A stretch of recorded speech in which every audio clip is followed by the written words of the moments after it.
बिहार की सियासत के गलियारों में आज एक ही नाम की गूंज है। 3 दशक पहले शुरू हुआ यह सफर काफी उतार चढ़ाव भरा रहा।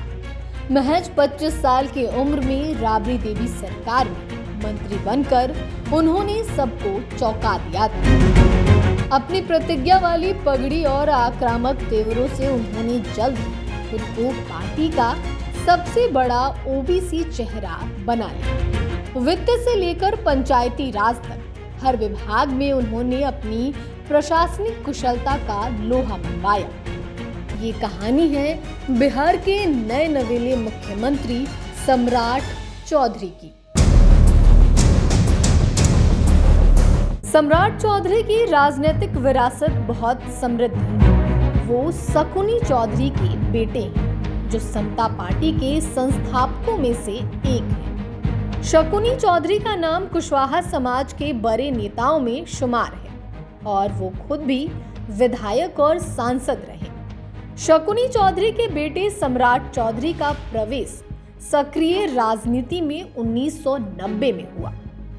बिहार विधान परिषद की वेबसाइट के मुताबिक 1995 में उन्हें एक राजनीतिक मामले में 89 दिन के लिए जेल जाना पड़ा था।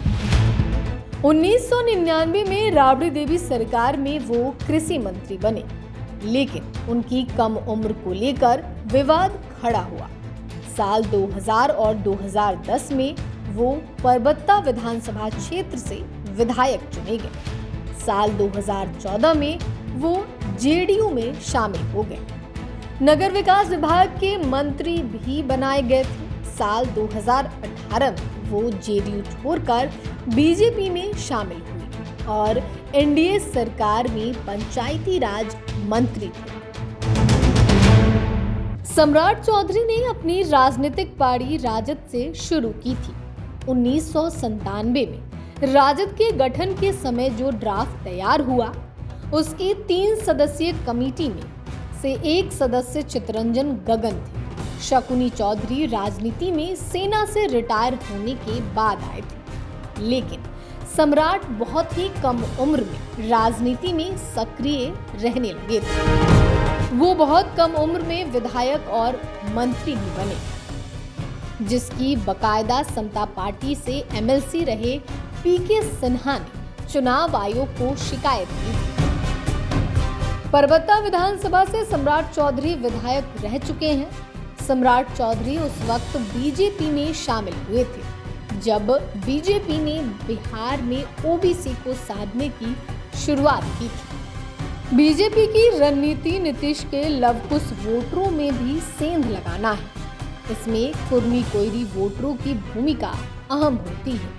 नीतीश कुमार कुर्मी है तो सम्राट चौधरी कोयरी। माना जाता है कि सम्राट चौधरी को बीजेपी मुख्यमंत्री के चेहरे के तौर पर तैयार कर रही थी। अगस्त 2022 में नीतीश के एनडीए छोड़ने के करीब 6 महीने बाद बीजेपी ने उनको प्रदेश अध्यक्ष बनाया।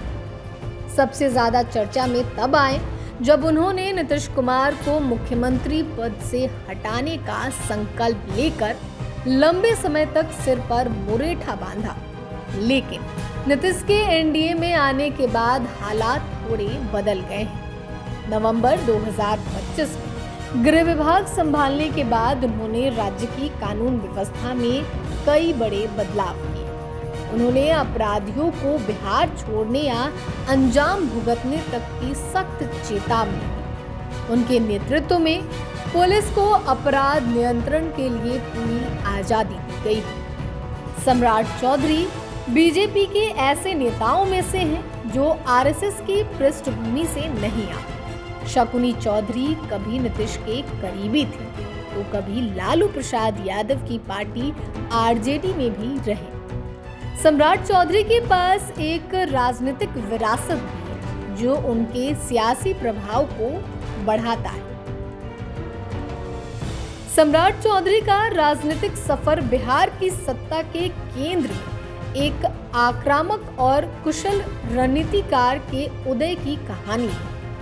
एक दिग्गज राजनीतिक परिवार से निकलकर उन्होंने न केवल अपनी स्वतंत्र पहचान बनाई, बल्कि भाजपा के भीतर ओबीसी चेहरे के रूप में खुद को साबित किया।